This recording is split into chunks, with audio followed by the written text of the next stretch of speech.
Raider Nation, get ready for some serious emotions with the latest updates straight from behind the scenes in Las Vegas. The strongest group on this offense is battling injuries, the voice calling the plays is changing, and there is real talent just waiting to be unleashed. There is also a brand new plan on deck to face the Chargers. Plus, we break down a sudden shakeup that might be the one real edge this team has to get immediate results, and an unexpected message from the head coach to the fans in silver and black. That last story is going to demand every bit of your attention. Now, before we dive into all these stories, I need to lock something in with you. If you truly live and breathe Raiders football, hit that subscribe button. It is free and it helps this project stay strong. Drop a like because that pushes the video out to even more fans in silver and black. And treat the comments like your virtual bleachers. Jump in there and fire off your take with no fear. All right, we need to talk about this tight end room because it might decide the rest of the Raiders season. Ever since the offseason, the conversation has been the same. This is the deepest unit on the roster, the one with the most different ways to attack a defense. You look at Brock Bowers and Michael Mayer, then you add Ian Thomas and Carter Runyon. That is a lot of talent packed into one position group. The problem is that injuries have ripped through that rotation and made everything more fragile than it needed to be. The offense was built around these guys. Crossers all over the field, heavy play action, a scheme that starts by attacking the middle of the field. When Bowers went down and then Mayer got hurt, everything came unglued a bit. You could feel that the blueprint was there, but the pieces to run it were not on the field. Now Bowers is back, Mayer is out again, and the staff has to squeeze everything it can out of Thomas and hopefully give Runyon more snaps too. What Pete Carroll said this week shows exactly how much confidence he has in Thomas. He basically called him a total pro, works on everything, contributes on special teams, steps onto the field on game day without flinching. Against the Chargers, that matters. It is not just about having a name on the depth chart, it is about having someone who knows his assignment, can protect, can block, and can make tough catches on third down. He is coming off a strong game, and that does a lot for his confidence. With Runyon, he is that name almost nobody talks about, but he pops up when you cut the tape. He put in quiet work through training camp, earned more and more space on special teams, and showed he can really move. He is physical, understands the scheme, and does not shy away from contact. Pete even mentioned his different background on the offensive line. That explains why he blocks with a completely different mindset. Against a strong Los Angeles pass rush, having a tight end with that kind of background is gold. To be honest with you, if this tight end group does not take over its share of the load, this offense is not going anywhere. The offensive line is not trustworthy. The run game still swings up and down, so this room is exactly what can balance everything out. Quick routes for Bowers, two tight end concepts with Thomas and Runyon, play action to slow down the pass rush. If that starts to click, the entire offense can finally breathe. And there is something only someone who lives and breathes Raiders football feels. When that shield sees a tight end playing nasty, blocking hard, and fighting for extra yards, that is pure identity. That is the physical, silver and black football we have been begging for over the years. Only here you get this angle from a fan, looking at the tight end room as the real heartbeat of the offensive plan. It is not just a depth chart detail, it is the core of the blueprint. Tell me in the comments if you also think this position can decide the stretch run, or if you see another spot as even more critical. Because in the next story, we go right into the guy who carries the ball and how the new play caller can completely tilt this balance. So let us talk about Ashton Jeanty, because that goes straight to the identity of this offense. This guy was a high draft pick, and everyone knew he had the potential to be the engine of this team. But with Chip Kelly calling plays, it felt like the whole plan was to hide him instead of unleashing him. There were games where he barely touched the football. In 11 games, he only went over 20 carries twice, and that is way too little for a player with that kind of upside. Honestly, it was frustrating to watch. When Kelly was fired, the first question that popped into the mind of anyone who lives and breathes Raiders football was simple. Are they finally going to use Jeanty the right way, or are they going to overthink it again? That is where Greg Olson steps in, taking over the call sheet and already saying publicly that he wants this backfield weapon as a focal point. It is not just about slamming him into the middle and hoping for the best. It is getting him involved in the passing game, screens, quick routes to spring him into space. That can completely change the face of this offense if it shows up on Sundays and not just in press conferences. Olson made it clear the team did not spend a premium pick on him by accident. The idea was always to build an offense that runs through him. You want the ball in his hands over and over in different ways, inside runs, outside runs, short passes, punishing a worn-down defense in the fourth quarter. When a coordinator talks about finding ways to put the ball in your best player's hands, he is basically admitting the old plan failed. To be honest with you, that exposes just how lost Kelly was with this offense. Then you get to the wild part, the stories that leaked after he was gone. Reporters sharing examples of the wrong play being called, motions not being communicated to the huddle, routes flipped the wrong way. Quarterback walking to the line of scrimmage thinking, something is off here.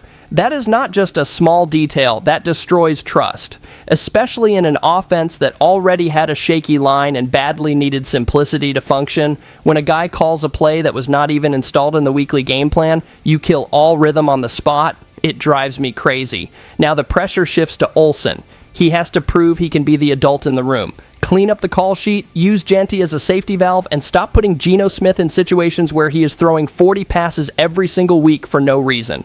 The game against the Chargers is the first big test. It is an aggressive defense, and they already showed back in week 2 that they know exactly how to choke this offense when it gets predictable. If the Raiders go back to that avalanche of obvious passes, the same story plays out again. If Olson really commits to making the running back the centerpiece, then everything looks different.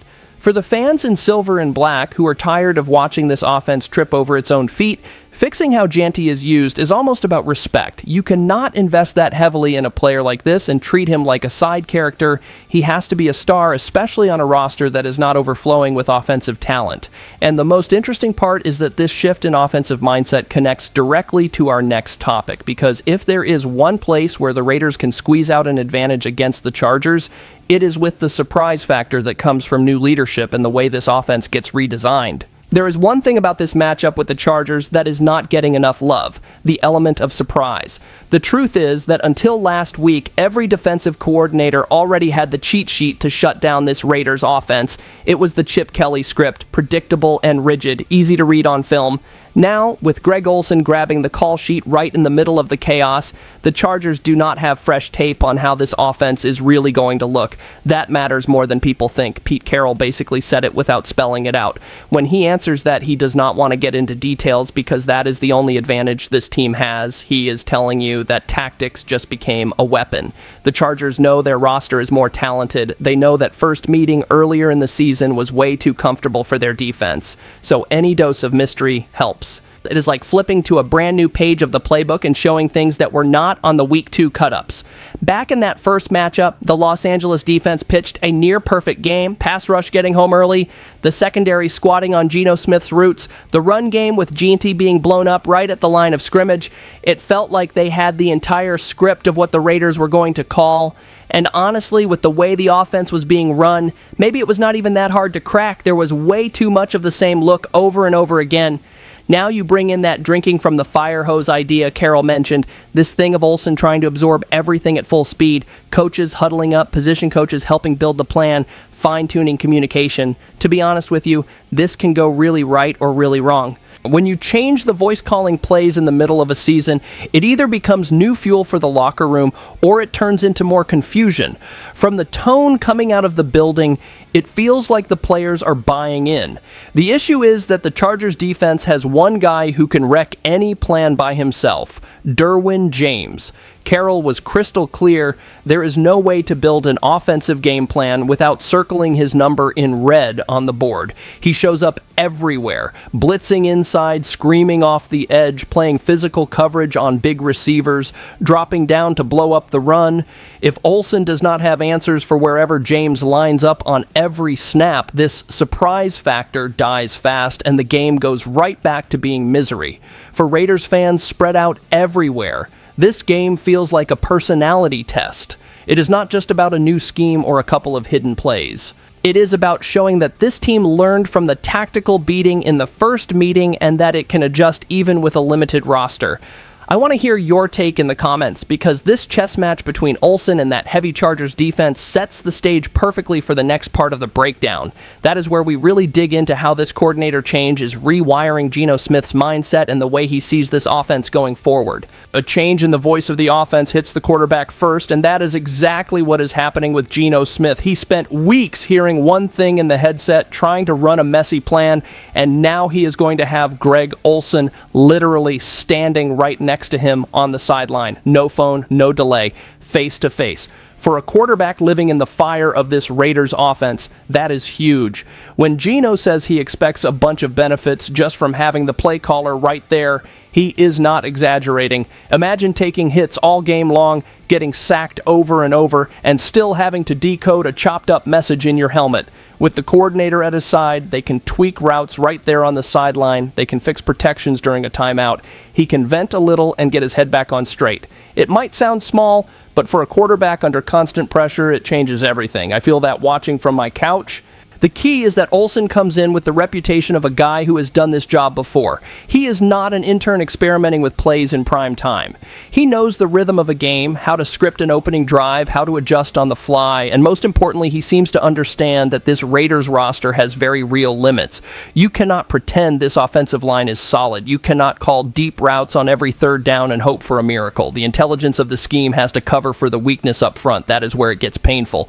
This offensive line right now is easily one of the worst in the league. Against the Browns, Geno was sacked 10 times. 10. That is not just an ugly stat. That is a quarterback peeling himself off the turf, arm heavy, Reed speeding up because he is bracing for the next hit. The team poured resources into skill positions, brought in talent in the backfield and at the pass-catching spots. But without protection, it is all smoke and mirrors. You dress the offense up and leave the front door wide open for the pass rush. Geno himself admitted that part of it is on him. Feeling pressure, understanding protections, getting the ball out faster. That is fair. The quarterback always carries some of the blame. But to be honest with you, anyone watching this offense can see the main problem is the line. It is not about buying an extra half second. It is full-on collapse on way too many snaps. No perfect read survives that. It becomes pure survival mode. Olson's challenge is to build a functioning system out of that chaos. More quick game, more concepts that let Geno work one side of the field, more running backs and tight ends available as safety valves, fewer long developing plays that need 4 clean seconds in the pocket. If he keeps leaning on that old approach, the sack numbers stay absurd and the quarterback's confidence evaporates. If he simplifies things in a smart way, the offense might not turn elite, but it can at least become functional. For everyone who lives and breathes Raiders football, what we want to see now is an emotional response too. Quarterback and coordinator holding each other accountable, the line showing at least a little pride after getting steamrolled, the entire offense playing like every snap is a character test. Because the next story goes straight into culture and how Pete Carroll, even in the middle of all this chaos, is holding that locker room together and putting the responsibility on himself in a very particular way. In the middle of this wild season, Pete Carroll shows up talking about gratitude. It is not empty podium talk. It is a veteran head coach looking around the locker room and seeing who still shows up to work hard every day. He made it clear that from day one he asked for energy, a positive mindset, and real brotherhood, and that this group has bought into that even with the scoreboard tilting the wrong way almost every week. That says a lot about the environment inside the building. He talked about guys locking in, grinding through practice, pushing each other, and keeping the vibe alive, even without results on Sundays.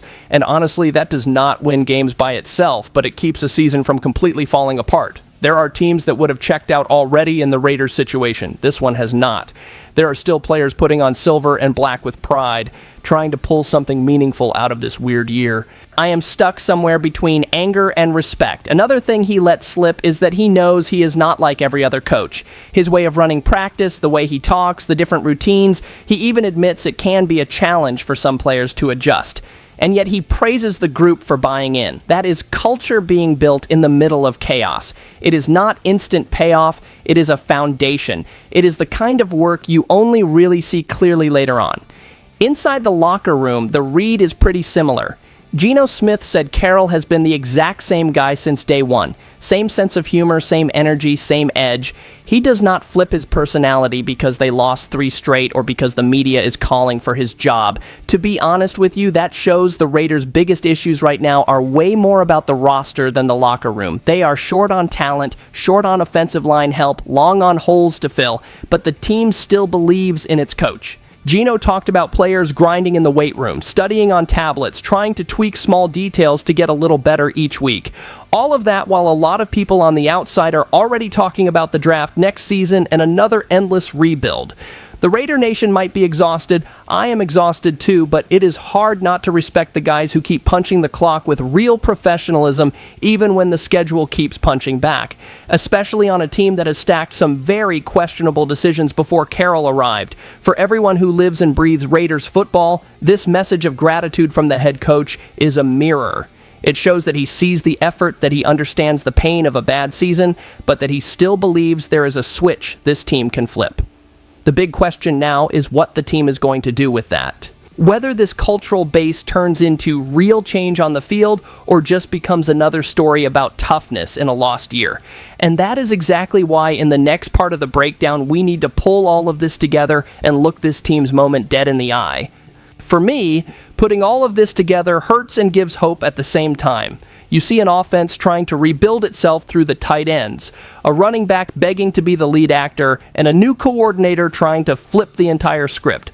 On the other side, you have a quarterback taking way too many hits, a line that still has not figured it out, and a head coach holding the locker room together on pure trust.